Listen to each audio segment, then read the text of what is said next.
Arnel, Dr. Arnel. He's getting his water right now. We are set. Baby. What is So guys, if you're up? joining me right now, I'm so pleased to have my good friend, Dr. Arnel. Oh man, it is so good to catch up with you, man.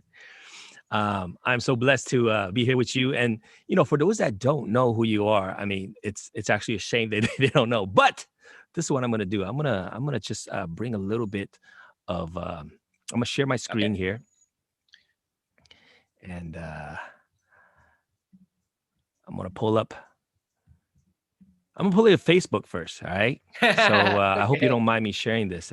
Yeah. And people could hit you. I mean, doctor of occupational therapy, Kinjaz, bro. If you are out there, you don't know who the Kinjaz are, do a quick research, and and Arnel, man, that's family right there, and also founder of Kaba Modern. That alone is incredible, right there. I mean, we could go on for hours about your resume. I'm gonna just kind of also go. Oh, your Instagram, bro. I hope you don't mind as well. Yeah. I hope people can hit you up on your Instagram, right? Yes. Yeah. Man, I'm gonna quickly turn it over to you real quick. Kind of just say what's up and how you doing, my brother?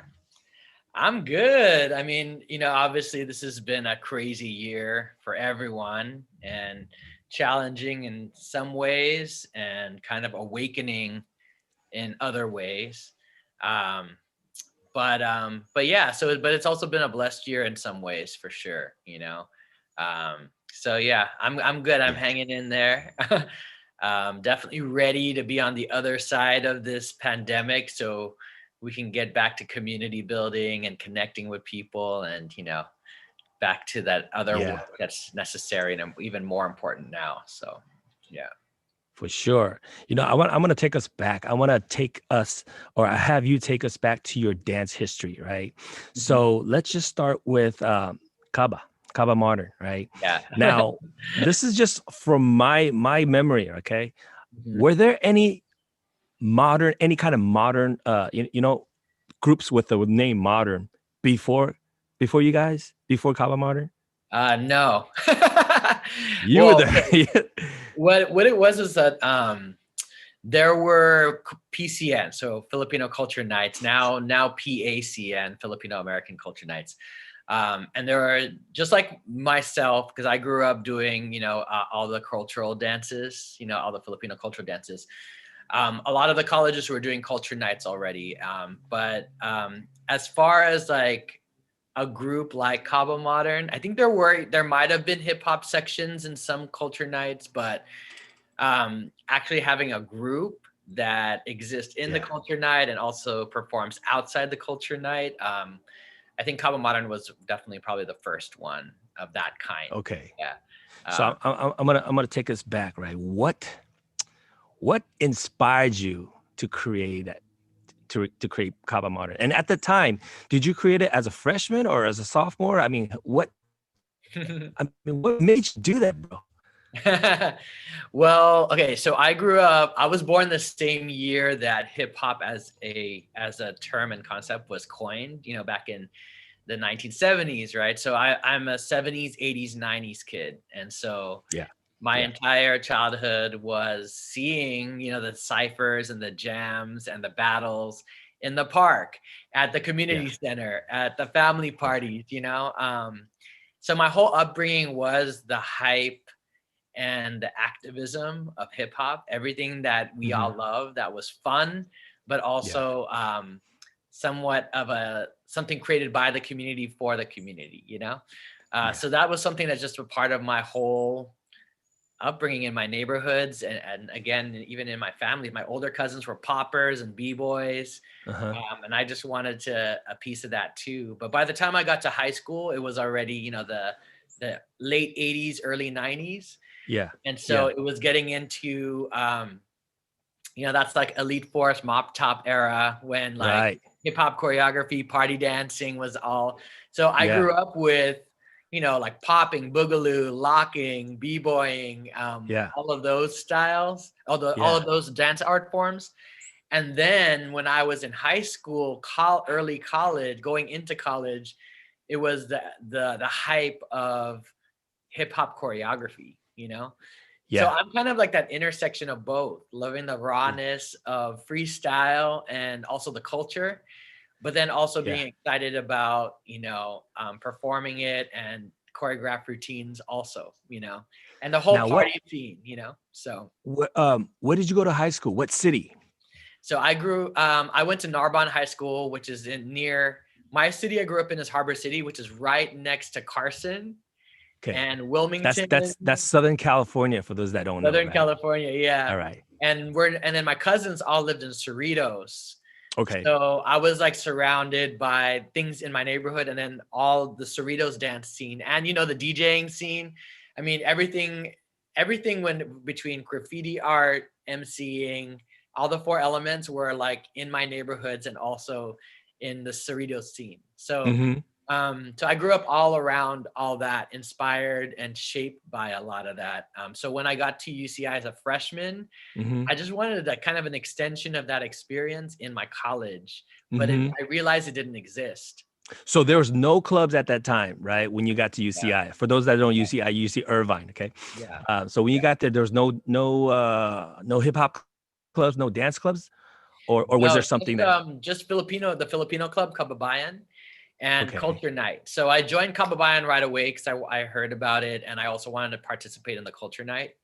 But the part of me that loved hip hop also wanted that Filipino American experience connected to that. I had suggested to the president to add that to the Culture Night to kind of Wow. express that Filipino American Yeah. experience, and it was kind of like a misunderstanding because I thought I got the approval to make it and hold Okay. auditions, but he Okay. was kind of just joking around. But then I didn't catch it, so I just created it, held auditions, and then it was too late. And so we were actually the Kaba Modern Dance Suite in the Oh, Culture okay. Night, and they're like, "Your section is too long. We're just gonna call you Kaba Modern." So I was like, "Okay, that's Oh, cool," bro, that's history right there. That's dope. But I have to say, I was also inspired by what was going on in the Bay Area too, because I remember Jedi Clan and Jedi. Yeah. Housing Authority and of course Ooh, Mind yeah. Tricks later. You know what I mean? Yeah. Like, Yeah. so I was inspired also by what was going on in the Bay Area as well. So there's a lot of influences that went into Yeah. Kaba Modern and Mind Tricks. I think was around the same time as Kaba Modern too. I think, or Jedi Clan maybe. Yeah. Yeah, Jedi Clan definitely before Mind Tricks. Now, how were you influenced? Was it through, did you travel up to the Bay, or because I know when with Mind Tricks we do car shows, right? Yeah. So sometimes we would travel down south and stuff. I do Yeah. remember I personally I've never made it down for a lot of the college shows and stuff, Yeah. but my Mind Tricks brothers have been. So was it through that you heard of It the was Bay Area literally dance groups? videotapes from the car shows. Oh That's yes, really what it was. yes. Videotapes from the car Okay, shows. Like, my cousin had this video, my friend had this video, and you just borrowed and exchanged. Um, but that's pretty much that's it. what it was back then, baby. That's what it was. Okay, And then of course man, later that's on when awesome. we were older and more bold, like then driving up for the events, that's when you also saw it in Yes, person. But the first time I yeah. saw Mind Tricks in person, not in videos, was the very, very, very first Busta Groove. Yeah. Okay, And Gary I was there think too. I saw Gary like yeah, freestyling in the middle. I was like, what the? Yeah. yeah, for sure. He has that effect on people, man. Yes. The Yeah. first time you see him, your jaws just drop for Yeah. sure. Mhm. So, man, okay, so that was the first time. Yeah. Yeah. That's the I first time that remember event. Yeah. I don't know if it's the first time we've met, but I remember, do you remember one cipher in San Francisco, the Yeah. call out event? And you and I were both judging with our Jabberwocky family members. Yeah. And I remember that night, man. You Yes, we know, got what do called you out. recall from that night? We got called out, and you and I were the wild cards with the Jabberwockies to battle Soul Sector. That's right. That's right. No, Yeah. yeah, yes. I met you before then at some community event, but that was the first Okay. time like we got down together for sure. Yeah. Um, Yeah. yeah, but always utmost respect for you and what you were doing in the Bay for so long. Oh, You I know what I mean? appreciate that, brother. Yeah, not even just performing, but teaching. You know, I mean, you're really committed to education from the get, you know, and so Well, speaking of that, I mean, look at you, right? Culture Shock LA. I mean, there's your resume speaks volumes, you know. So, having said that, I kind of want to switch over yeah, to, us being teachers now, right? yes. So, one of the things that I was talking about with little B Mm, was, mhm. Yes, what love do this. you think? What do you think the best advice that you heard so far from all the dance teachers that you've taken, and also, with all the knowledge that you have right now, what are some of the best advice that has been given out?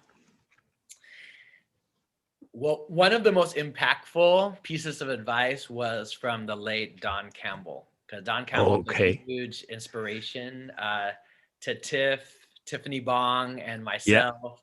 A lot of us who love locking, we fell in love with it even more when we met Don Campbell, you know. Mm, And he told me at one point, he was like, you got to learn all the moves and the foundation, but at some point, you have to let yourself go. And that's when the magic really begins. And he was like, because nobody can beat you at being you. And I yeah. remember when we were like getting serious about locking, just trying to like, we took workshops from Shabadoo and Greg Campbellock Jr.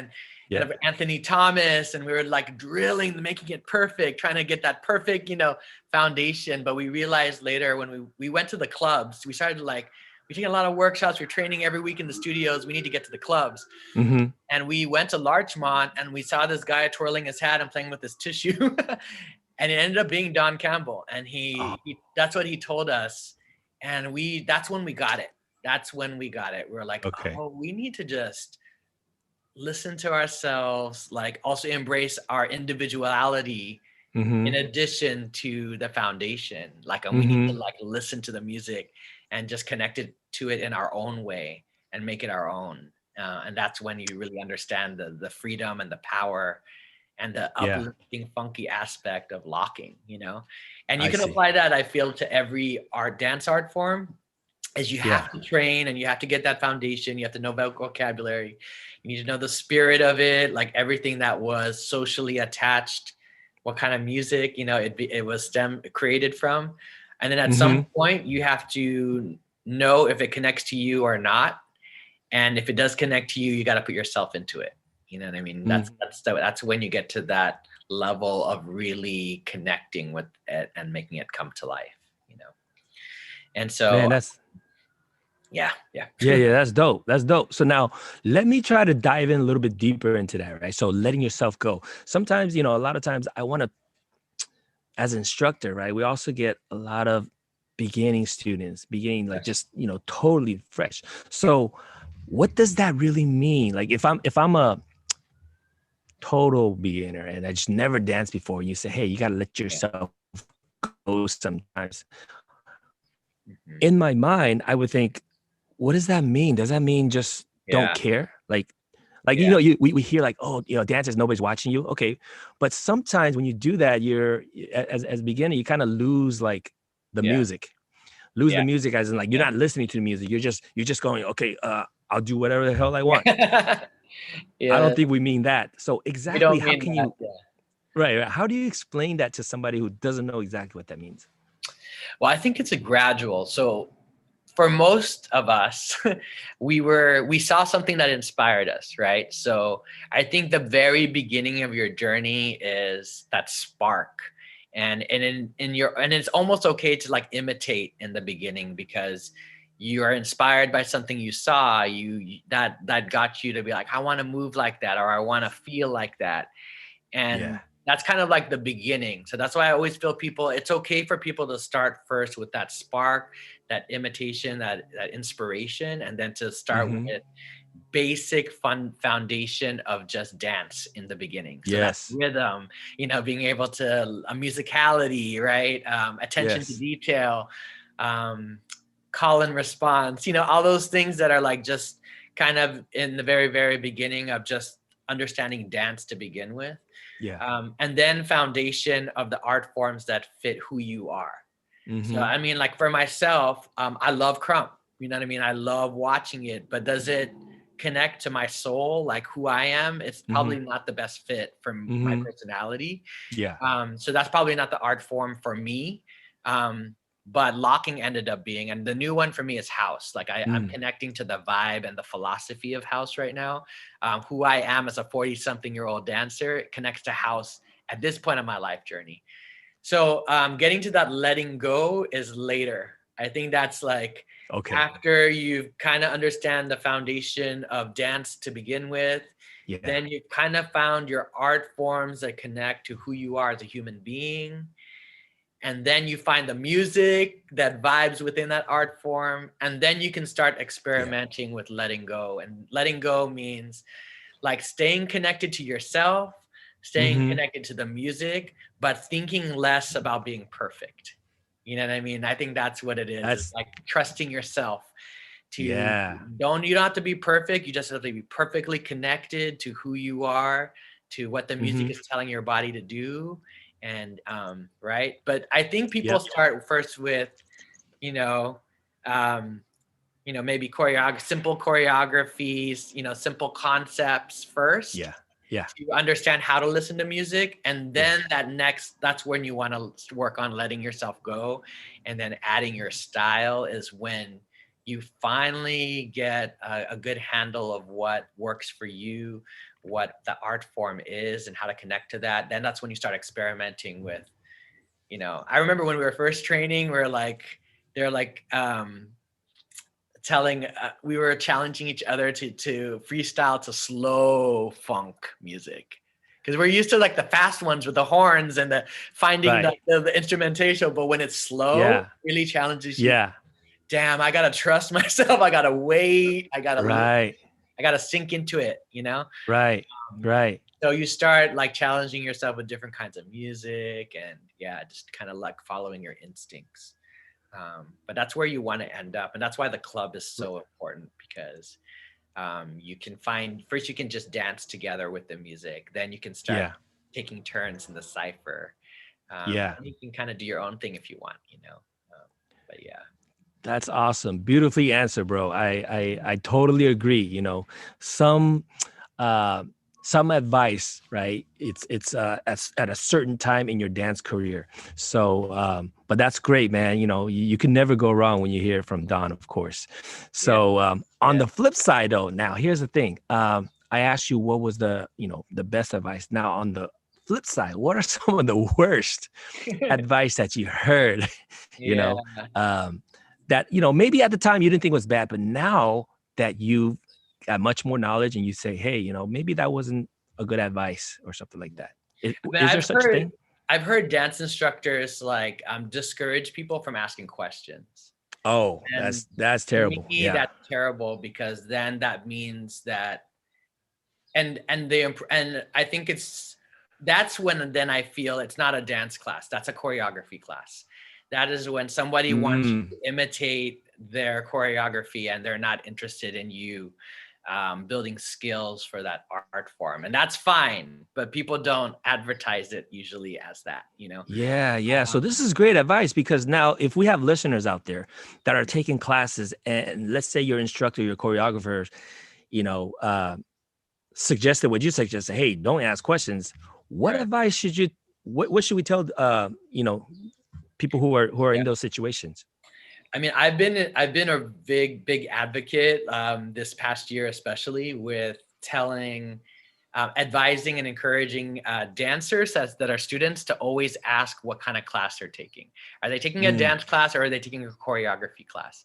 And then on the flip side, I've been also encouraging um, dance educators to be ethical in labeling their class correctly, what it that's is, awesome. right? That's So awesome. for example, for myself, usually when I teach my class tends to be definitely more on the education side. So I like a lot of foundation. I like a lot of vocabulary, a lot of interactive things that get people to connect to the things that I learned from amazing lockers out there, like Don Campbell, like Anthony Thomas, and little bit choreography at the end just to kind of bring it all together. So I can call my class like intermediate locking. But there have been times where I'm like, oh, I really want to teach this piece. You know what I mean? So I'm going to warm them up with, foundation, and then I'm going to spend 45 minutes teaching this piece. Then my class should be called locking choreography, intermediate locking choreography. And so I'm encouraging a lot of people, because I feel like most of what I'm seeing are choreography classes, and there's nothing wrong with that. I just think what's wrong is when someone calls it like, beginner dance hall. I mean, advanced dance hall, but then it's not really a dance hall class. It's really a dance hall choreography class.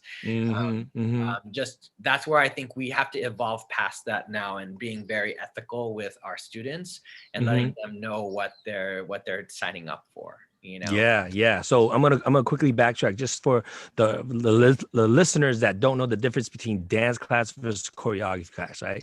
So for me, when I explain what a choreography class is, basically you're trying to memorize a choreography. What's after the 1, 2, 3, 4, 5, 6, 7, 8, and what's the next 8 count? You're memorizing the choreography. Whereas when you're talking about a dance class, you're talking about the basic fundamentals, getting maybe knowing how to shift your weight from one to another and things like that. Is that what you're talking about?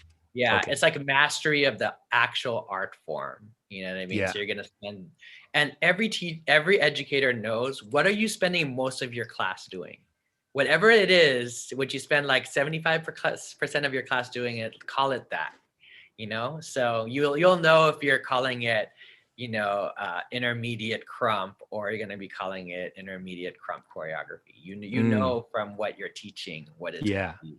And students need to ask that too, so that I really am trying to empower students to start asking, because I think if students start asking and educators start shifting, we'll finally get it to where it needed to be for a long time. That's a great advice. Now let's dive a little bit more deeper and more specific, right? So assuming that I'm a beginning student, right, and I found that, hey, this one instructor at this local studio, I want to take it from. When do I ask them? When do I ask and approach? Say, hey, what kind of class is this? I mean, first of all, try to be punctual. Right. Got to come a little bit before the class starts so that you can be class. And and ask afterwards if you're like, oh, it was called this, but what I feel, I just, you're asking, I'm just curious, just your thoughts on, like, because I thought it was going to be this, to ask after class.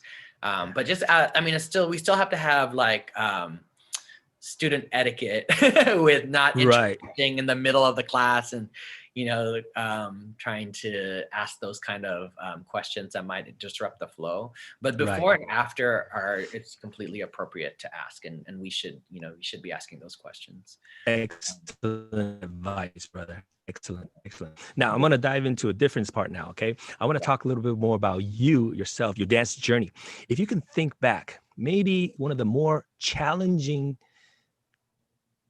dance times, it could be trying to learn a move, or it could be, something that that's so challenging for you, and what was that, and how did you overcome that? Can you share that with us? It's so strange, brother, because my whole dance journey started with me freestyling in my room, or freestyling, at the park. And then when I got to high school, I got super into choreography. So then I became a choreography dancer who's kind of afraid of freestyle.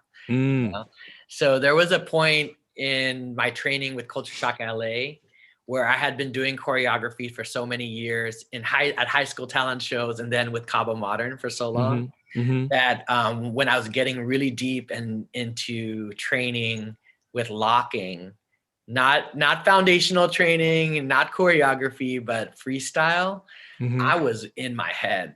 I was like in my head. I was like, oh my God, I'm repeating the same moves over and over, and you start battling yourself. Now, was that one moment, or was that like a period of a month? A lot of times. It was like a whole year of like you know, and again, it was harder with the slower songs. Like with the Yeah. fast songs, I was used to it because even with Kaba Modern, like when I choreographed or when I did, like, a lot of it was fast tempo, you know, high BPM Yeah. music, Yeah. you know, and so the slower, funky, drawn Yeah. out music, some of the James Brown tracks, you know, I was like, Yeah. I was getting in my head, and we were Yeah. all, it was funny, Donna, Tiff, we were Yeah. all like, so you could see it in our face where we're like having fun in the warm up. And then when we're in a freestyle, you could tell we're thinking in our head, you know, and Yeah. that's pretty humbling for someone that's already been through competition Yes. era. Yes. Now, and then also being directors, Yeah. and then humbling yourself to know like, wow, like Yes. I'm having to start over again. But that's Yes. the beauty and opportunity of your dance journey, is it should, you should be birthed and then rebirthed. And then Yeah. if you're truly on the path of being um, someone that's dedicated to growth, you know, being a Yeah. lifelong learner, you have to Yeah. be comfortable with that, you know. That's right. So that was my hardest, just because of I'm already full on, you know, at that point in my 20s, mid 20s even, Mm-hmm. and feeling like I'm starting over while leading, while being the executive director of Culture Shock, and have Mm-hmm. already been the founder of Kaba Modern, you know. Right. Um, Right. but I loved it because I think that was probably also my most meaningful growth, because it also changed my whole mindset, which is why in Culture Shock, I just had a different lens of the community, even because Mm-hmm. it was so exciting to go from no events to now Vibe, Body Rock, Maxed Out, Battle Fest, you know, like all these events. And then, of course, B-Boy Summit and Freestyle Session was popping off, you know, How the West Was Won. Um, but I realized at a certain point, like, all I see are battles and competition. So we're breeding Mm-hmm. almost a competitive community, right? Do you Yeah. remember that Yeah. time where everyone was beefing? All the Yeah. teams are Yeah. hating on each other. And that's when with Culture Shock, we started like the H4 Dance Summit, like things that are focused on dance education now, and also bringing the OGs in, you know what I Mm-hmm. mean? Like Don Mm-hmm. Campbell and um, yeah, so many people, bringing them in, as well, multi-generational, multi different art forms, you know, in for a dance education event. And then also just having other things like benefit shows where people could perform, like showcases where people can perform for the sake of expression, or Yeah. talking about a social movement or a topic that needs to be addressed, you know. Yeah. So I kind of been on that tip for the last, maybe the last 20 years, is just like trying to restore balance again, because I Yeah. started also feeling that when social media was created, it's like even going to live events kind of started going down. And then also people wanted more, it feels like people wanted more immediate gratification, like they wanted to go so fast. Yeah. And I felt like a lot of our era, where we love the art forms and, you Yeah. know, we love the process, Yeah. some of that was starting to get lost, you know. So that's kind of like where I am now, where I'm just like, which is so timely with this pandemic and also all the shutdowns of dance events, is reimagining the Mm-hmm. future of what our dance community can look like once we get back together again. You know, Yeah. can we Yeah. now look at making all of our spaces, you know, more inclusive? Can we also really like support this generation that now wants to learn in dance education? And Mm-hmm. can we also like hold dance educators accountable? Because I think there's a lot of dance educators out there, but there's not a lot of people who know how to teach, though. You know what I'm saying? Dude, you know, Right? I know this interview, we could probably go for 10 hours straight, you know, obviously, because there's so much. So I know for sure, you know, we're gonna have to continue this. But Yeah. you know, I just want to retract a little bit. I want to say you're such a positive light, because not only I mean, it's so hard, and it's to be so honest and to be so humbling, like, you know, how you just admit a person that is a director and it was a founder of a group, and had to really admit that, hey, you know, I was struggling with this, you know. Yeah. Yeah. And this is, I think this is so gold nugget, right? I know I feel the same way, and I'm positive that a lot of OG feel the same way. So, and it's really taking the ego out and sharing with everybody, and we're just completely coming out naked and telling everybody, hey, this is the truth. This is how I got better, because you have to admit that this is something that you need to work on. And I thank you so much for sharing that. And Yeah. I think, if you're a first time listener or a beginning listener, this Yeah. is gold nugget, because so many of us who are starting, like Yeah. you said, we want it right now. I want to be good yesterday, Yeah. right? Yeah. But you have to go through the struggles that you went through. So Yeah. this kind of gives beginners the foresight. Yeah. Hey, it's not going to be a rosy road. You're going to have to Yeah. go through all this stuff. But in the end, look at what our friend, our doctor Arnel is doing right now. So I Yeah. am so, humbled and happy that you share that.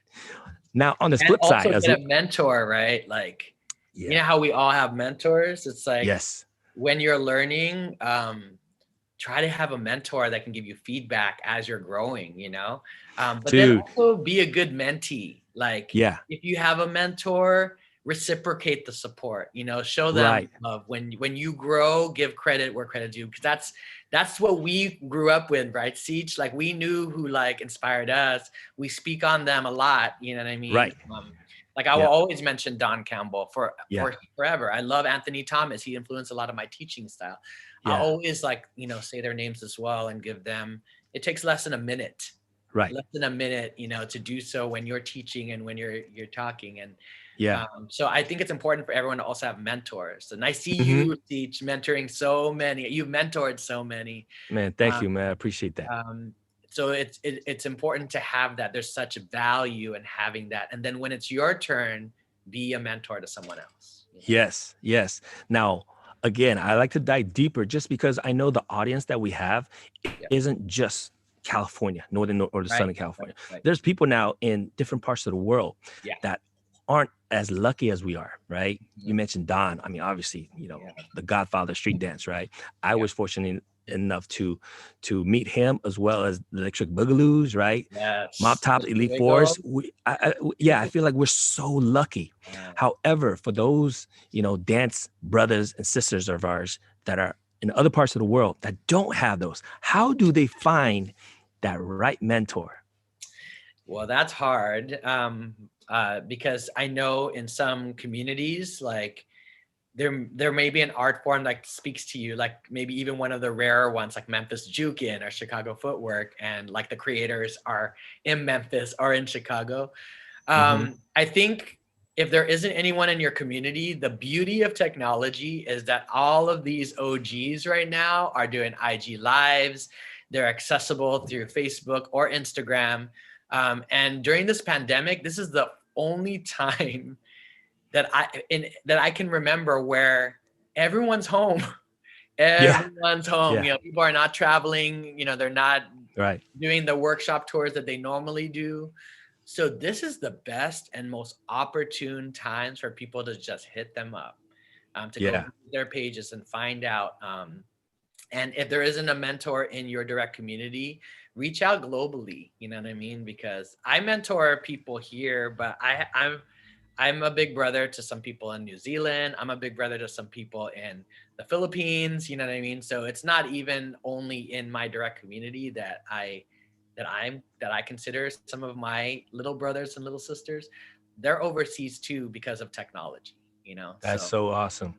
I Great, encourage you great to. advice. Yeah, especially like you said, especially now, a Yeah, lot of the OGs right now, they are locked down, right? Like we all are. So yeah, definitely do reach out to them. yeah, Um, so I want to move to I guess a different part of the moment. Or so we mentioned, some of the things that you struggle with. Now yeah. think of a moment or moments, because you have so many of them, where you're proud, you're proud dance moments, whether it's you competing or you've directed it, you helped so many incredible groups out there that you remember the most, and share that with us. Okay, so for sure, some of my proudest and most gratifying moments were with Culture Shock LA.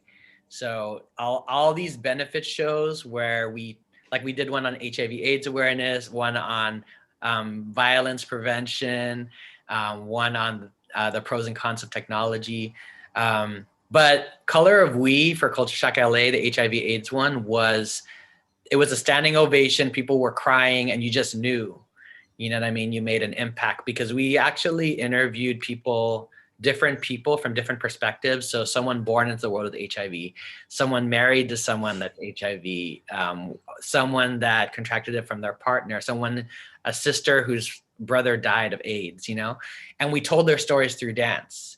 And I really feel like the authenticity of telling stories through dance is very powerful. And it's kind of like this generation does it through concept videos now, right? Which is still cool. But the storytelling, the benefit shows with Culture Shock LA is one of them. The other one was H4, the Dance Summit. Every year I'm in tears, just when I get home, just thinking about, the day and how many people got to try different art forms they never heard of. And then seeing some of those people grow up and be the leaders in the whacking community or be the leaders, you know what I mean? It's like, now I'm old enough where some of my Mini Shock and Future Shock and Mighty Shock kids are community leaders of groups and running like session spots, and that is so rewarding to me. Though that's the goal there. Actually, I'm gonna stop for 1 second. For those that don't know Culture Shock, Mini Shock, City Shocks, can you explain a little bit about that? Yeah, Culture Shock was started in San Diego by a woman named Angie Bunch, just an inspiration. So that was, over 2 decades ago in 1993. Right. Yeah. And it's a 501c nonprofit that believes in education, entertainment, education, and empowerment through music and dance. And so Culture Shock LA has been dedicated a lot to the education and empowerment aspect. And so a lot of those projects that I developed with like Tiffany Bong, Ira Emil Houston, Dennis Kane Deck, like all of these all-star, Allison Tanaka, Dave Magno, those creations of those things that I felt met a community need are some of the most rewarding and life-changing things I've ever done. I took that concept of H4, the Dance Summit, and brought it to the Philippines 5 years ago, and seeing like over 300 dancers doing this, receiving this education there was the dream that come true that I never even thought was going to be possible, so that was through with La Salle and with my friend Mix Veloso. La Salle University, and also the A team hosted me for workshops there too.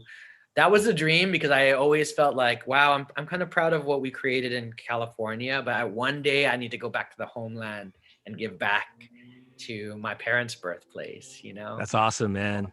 And so that is one of the most, I remember when looking out in the crowd, I'm like, I can't believe I'm here. I did it for a couple of years in a row before the pandemic shut us down.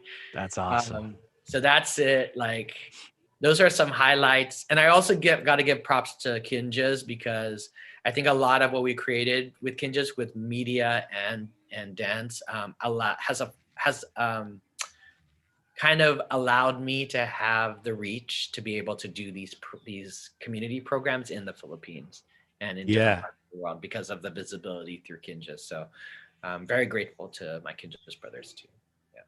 Man, bro, I feel like we could chat, like, again, we could chat for hours and hours. I don't want to keep this one too long, and I know you're busy, man, but I want to kind of close it up with, so what are you doing nowadays? We're on lockdown and everything. I know you're an occupational therapist, doctor. And so these days, what are you doing besides dance, besides dance related stuff? What are you doing for your hobbies and things like that? Well, one thing I want to say is that every human being is I believe is a brilliant combination of many extraordinary parts. So one part of me is a dancer, but the other part of me always wanted to be a health professional. And so as an occupational therapist, that's why I have a doctor in occupational therapy. That's half of me. Like, half of me loves pediatrics and loves being a doctor of occupational therapy.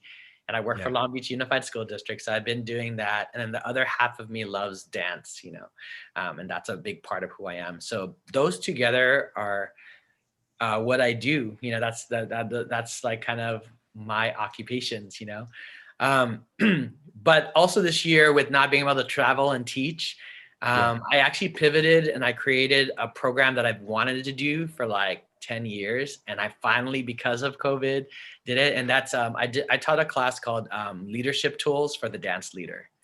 And so Okay. I did it online and connected leaders from all over the world. And I ran a few sessions of that Yeah. from between June and now. And total with all my cohorts that I ran, because it's like a 5-week program, I was able to mentor Okay. 169 leaders from all around the world. Wow. And Wow. it Now, covers, yeah. how does somebody get into that? So I open up How does applications. somebody get into that? Yeah. Yeah, I open up applications usually a month before. So right now I'm not doing any more for the rest of 2020. But I will be See. doing it in probably January or February next year. I just usually open up an application on my Instagram. I usually advertise there. And then I Okay. usually take 25 to 30 leaders each cohort.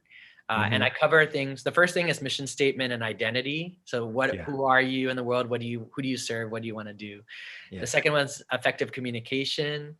The third one is group dynamics, managing group dynamics. Yeah. The fourth one is roots before branches. So I go over history of dance. Mm. Mm-hmm. And then the fifth one, the last one is self-care. And so all those key elements that are important when you're either a director, a studio owner, community leader, Yeah. educator. So now I'm shifting my focus to leaders now, because there's so many dance educators out there that are so dope at teaching dance. I now want to focus on the leaders, especially because now with all the social movements like Black Lives Matter and Me Too, feminism, everything, I want to make sure that we're supporting the leaders who are going to now need to shape and guide where our global dance community is going. And so that's my new passion. That's like my focus is connecting It's leaders, brilliant. inspiring, uplifting leaders, because I could have used it when I was a young leader. I made a lot of mistakes, but those mistakes turn into lessons that you learn, and then hopefully you live those lessons, and then you have Exactly. something to offer, to other people. So, Bro, that is brilliant, man. Thank you for doing that. Now, I want to close it up with so how can people get a hold of you? Is Facebook or Instagram? Which one's better for them to get a hold of you? Facebook, I tend to post more of like my family stuff and just personal fun stuff, and, Uh-huh. Uh-huh. and articles or whatnot. But Instagram is kind of where I'm more active, in terms of Okay. like the workshops I'm teaching or whatever. Yeah. So Instagram is probably the best. Mhm. Okay, okay, good. So let me see if I could pull that up real quick right there. This is the Instagram account right here. So Yeah. basically, Yeah. Arnel Calvario right there. Excellent. So Yes. all these great stuff, bro. All this great stuff. So for those that want to check it out, it is right there. Yeah. Yeah. So much history, so much, bro. I want to thank you again, man. Any last words of advice? I mean, I feel like this whole thing, my mind's blown because, I knew all the accomplishments. I mean, I knew many of the accomplishments, but not all of it. So I'm just so happy that I got a chance with you to have you share this with us. So any last word of advice? Well, my motto is give love, receive love, be love. So, give love to others, but also balance that with receiving love, whether that's from other people or giving it to yourself, and then emanate that by being all about it. Because I think at the source, before being a dancer, you're a human being. And so you got to take care of yourself as a human being first, before you can excel in anything else that you set your mind to. And be kind to people. Like you, Siege, I would say in a heartbeat yes to anything, because of what you give. You do so many good things, and you've been such a true brother to me over so many years, and a true inspiration. So Appreciate spread that. Thank kindness, you, brother. people who are kind to you, like reciprocate that kindness, and then like spread it out. as far and as wide as you can. That is brilliant, my brother. That is brilliant. And for sure, I'm going to invite you back. You know, when you have the time, we got to do this more often because I feel like I'm picking, you know, the brain of a master, and not just, you know, with the dance history, but also just the love that you shown, you know. You are definitely an example of that. And I am proud to call you my brother, and I'm proud to know you for all this stuff. All right. Thank you Yeah. again, guys. Everybody, thank you for joining us, and we will see you next time.